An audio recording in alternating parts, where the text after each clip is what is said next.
Right. So let me start from, as all of you have heard, my name is Jeslo. When I was born, my father neglected me, so I grew up with my mother. And when I was young, my mother gave me this name, Jeslo. What she did, she got Jesus and she got Lord. So she got the first 3 letters of Jesus and the first 3 letters of Lord. And that's where my name comes from. Beautiful name, eh? Yeah, beautiful name. Thank you.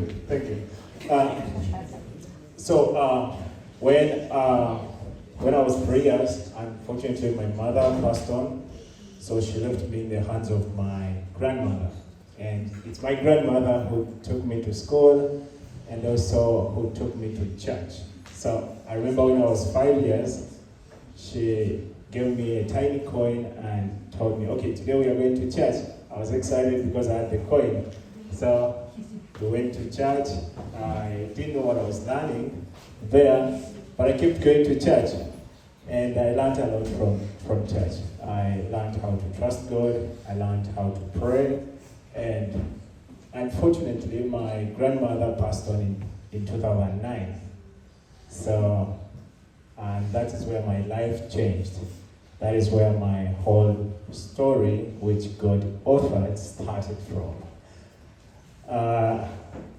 When she passed on, I first went to the village to my uncle, but I wasn't welcome there. So I ended up coming back to the house where she used to live. The person who succeeded her didn't want us in the house, didn't want me in the house. And she said, okay, I would like to only be here with my biological children. So then I had nowhere to go, and that's how I ended up on the streets of Kampala. On the streets, we used to collect scrap. That is not me, but those are some of the kids we rescued from the street. So we used to collect scrap metals. You have your sack, then you move around in trenches, you find where water pours. Usually it carries small metals, so we could collect those small metals and put them in a sack until when you have like a kilogram or 1.5, then we take them to the scrap place. And they would give us 100 Uganda shillings. That is around 3 cents, 3.8 cents Canadian. So that was how we were surviving on the streets. So one time we are walking through the community looking for scrap metals, and then we saw an unfinished building. And this building was full of grass, and it had some plantation around. And then I asked the people who were around, like, who is the owner of this place?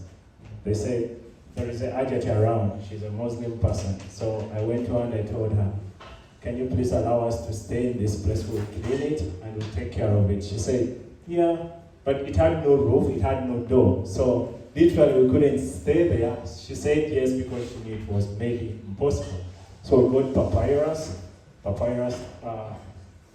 They usually collect papyrus stalks and connect them with a string. Then you can make something like a mat. So we got papyrus. That is papyrus you're seeing on the front, on the 2 entrances. So we got papyrus and we put it on top of the roof. That is before it had a roof. It had even that shade before it had the doors. So we put it on top, and also we put it in the entrance. And that was our first home where we stayed. Me and the 6 kids who I left the street with. So we would go look for the scrap metals during the day, and then in the evening we come back and stay there. So on the street, most kids liked me because I could speak English words, because my grandmother took me to school. Even though my school life was a little bit different, just for 6 classrooms, 6 classes, just for 7 classes I studied in 6 schools, because I could go to one school and then I'm defaulted like 2 school terms, and then she tells me, okay, instead of paying all that amount, I can buy you a new school uniform and you go to another school. So I would go to another school, and that's how I was able to study the 7 classes of primary. So kids on the street admired me because I could speak English, and when I was living the street with them, they were interested in learning the English words. So as we were staying in that place, we could go in the community, look for small tomatoes, and then take them at the scrap store. We sell them, and that is how we are able to buy maize flour and make porridge for ourselves. And then we could stay in this place. That took some good time. But outside we had a small board which was saying we teach here English. And the community wasn't happy about us staying there as, dirty street kids and just, 6 boys in this room. We were associated with crime, but we weren't doing any crime there. However much when we were still on the streets, it was rough there that many of the kids would stop people for money. They would stop them and steal the bags. It was violent. Like, they could use all forms of drugs, and because you're your own boss, you can do anything there. But I blessed the Lord that I didn't involve in any activity there. So in the community, we could go look for scrap metals, and now we have our signboard, our wooden board outside that we teach here English. And in the evening, we could go to a game station where kids from rich families would go and play games, and just watch them play these games. We see which buttons they place to win the games. And there were 2 teachers who were coming there. But I used to tell them, okay, you can press this button and you would win the game. So I became close to one of them, but I wasn't a friend to him. So one time I invited him to come and teach these kids more like normal subjects or more words in English. And he said, yeah, I'll come. But he did come that time.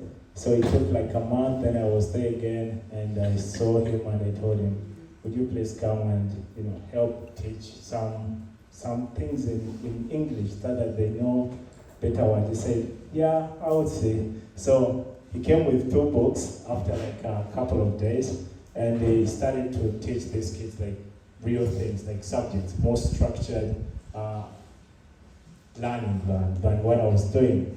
He could come once in a while with another teacher, and they teach these kids like things in science, mathematics, and then our routine continued. We could go and look for metals and then come sell them and then come prepare like a meal for ourselves. But then one time he told me, okay, these kids have learned a lot of things, so they need to go to another class. So that is when I went and asked the owner of the place whether she can give us the second room, and then that's when she put in now the doors and the roof on the building. And that was now our first classroom, a real classroom. The second one, you can please go back. Yeah. So that was our classroom, the second one, and the first one on the other side is where we used to live. So the school kept on progressing, and now the community was seeing us as good people, because more kids from the street would come, learn words, then go back. Some would return, some would not return because they weren't interested in the whole idea of getting your money you collected in scrap, and then we merge it and we prepare a meal for all of us. So when I asked the landlady for the second room, she said, okay, now you will have to pay me some money because now you're using the space. That was a rough time because we were still striving to survive, like to get money for our own food. And then someone in the community, I met someone and I told him about what I was doing. He said, yeah, you can go online and tell people about what you are doing. So that's around 2010, end of 2010. So I went online and I wrote to different people, and that's where I went. Like the first person was from Germany. She was called Anna. She's the first person who responded. But then before that, the board we had outside, one time someone was working in the community, and then he saw this board, and then he came in and said, okay, is this an organization? I said, yeah. He said, is it registered? I said, no. So I thought it's someone who was coming from the security or from the authorities to arrest us. But then he said, okay, I'll come back on a Friday. So he came back on a Friday, and that day we didn't open. I was hiding somewhere because I thought they are coming to arrest us. So I was watching him seated for so long, like 4 hours, and then I said, okay, whatever happens, happens. So I went to him, and then he said, I've been waiting for so long. I said, yeah, we were looking for scrub meters, but I was lying. So he said, let's start. He said, so what is the name of the organization? I said, we trust in the future. So he said, okay, Trust Future. So that's where the name Trust Future comes from. So he took down a number of notes, and then he went. He said, I'll be back. So he came back after like 2 weeks or a month, and he came back with this document from the local council that we are now registered. So that gave me a lot of hope and a lot of strength, because I know that now no one would come and chase us from there.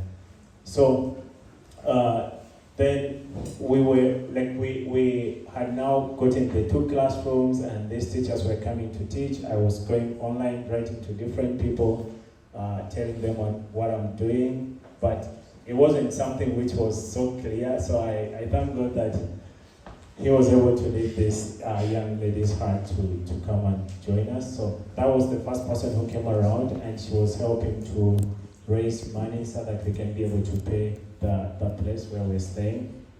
And then I wrote to a number of other people. The first one was Ross Mark.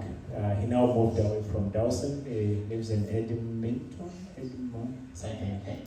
Yeah, it's where he lives now. And I got connected to other people like Kyle. Kyle is like my brother from another mother. So he has been a very big support to the ministry. So as the school was growing, more kids were coming in. Now we are receiving kids from the community, like the mother passes on, the father already passed on, and she's already HIV positive. So we started to receive kids like this, and also we started also the rescue program, going to the street, because I knew the life on the street, like checking on these kids and ask them to come and, start living at the organization. So we would practice the 4 R's, like you go rescue them, rehabilitate them, and reconcile them, and then we resettle them back into their families if they feel like. Sometimes they don't want, so they end up staying at the organization. So the school kept on growing from 6 kids who I left the street with to now 182 kids. So by then now we had grown into a very big family, and the space was small, but the biggest challenge was I was thinking in my head, what will happen when the owner of the place chases us away from this place? Where do I go with all these people? And that is when we went on a journey to raise funds so that we can get our own place. So at first we bought 1 acre of land, and then COVID hit in 2020, so we couldn't continue, but we decided to keep making bricks at our new place. I think we can now start going through the slides. So that is the place in 2018, after a number of renovations and constructions. Behind the owner, I added like a number of rooms, which were working as our sleeping rooms. Like in one room, we could have our boys staying there, and in another room, the girls staying there. Yeah, you can continue. So that was the cooking area in the old place. And that is porridge. It's a corn flour with more water. Like you put in a lot of water. Oh. And that is posho. It's the same corn flour, but here you put in less water, so it serves as food. And that is the beans you serve with the posho. Yeah, those are some of our kids in the old place having their meal. And that is our school in 2018. And those are some of our kids during the morning prayers. I was so happy that you people have chapel and you pray in the morning. That was really beautiful to know. Those are still some of our kids. And that is our early days of chapel, like Bible study in the chapel. That is one of the kids who arrived at the organization when they were less than 1 year. And that is her now in our new place, me and her. That's another kid who also was at the organization when he was still young. Now he's grown. Yeah, that is him in 2019. Yeah, that is 2019. And that's our school, again, 2018, 2019. So that was a time when we were serving the kids scholastic materials before the start of the new school term. That was our Christmas celebration. So it's not that every day they get to have like this best meal. So even myself, I get excited about Christmas food at my age, because it's that time where you get to have like this very nice food. Yeah. And that is when we served the kids ice cream, and one kid wanted to take ice cream back home and share with his parents. That's in the new place. So that was our Christmas photo.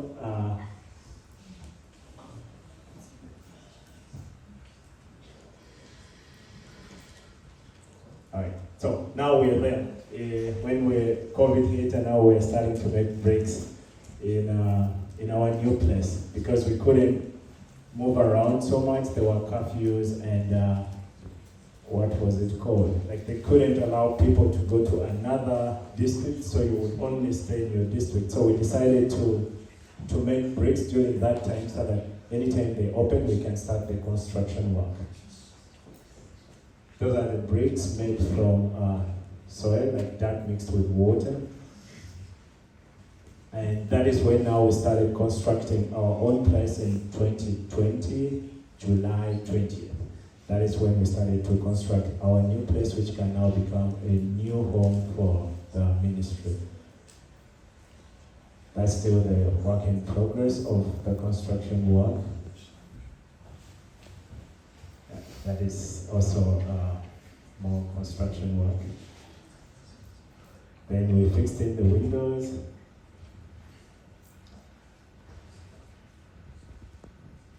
And then we did the plastering of the buildings.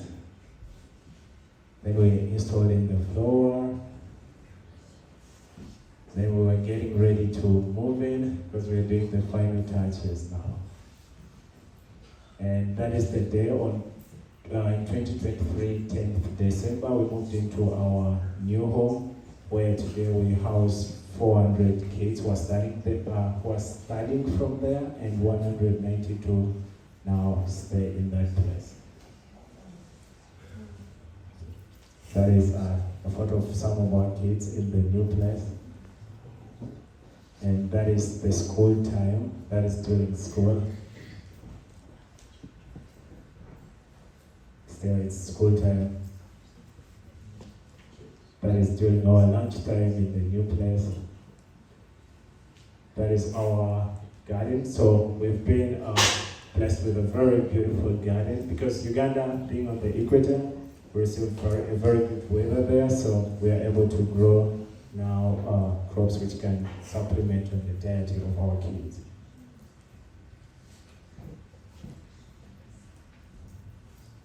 That's now when they were harvesting cassava. And those are some of our girls who are peeling now cassava to be prepared for a meal on the weekend. Usually we do change of meal during the weekends, 2 days a week.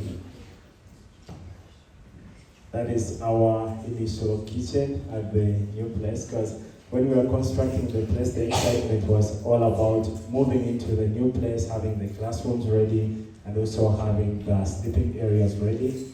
And then after getting done, we realized that we needed a kitchen, because it was harder to prepare food for all those many people in that kitchen. Most times when it was raining, it was harder.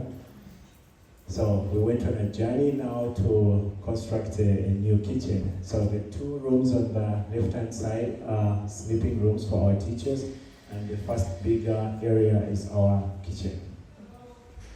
We installed in some cooking areas which are more safer, because in our old place, unfortunately, one of our staff who was cooking lost conscious and fell into the cooking oil and burnt the whole left-hand side. So this time we went a more safer way and built a kitchen which can at least serve many people, but also there is some safety in it.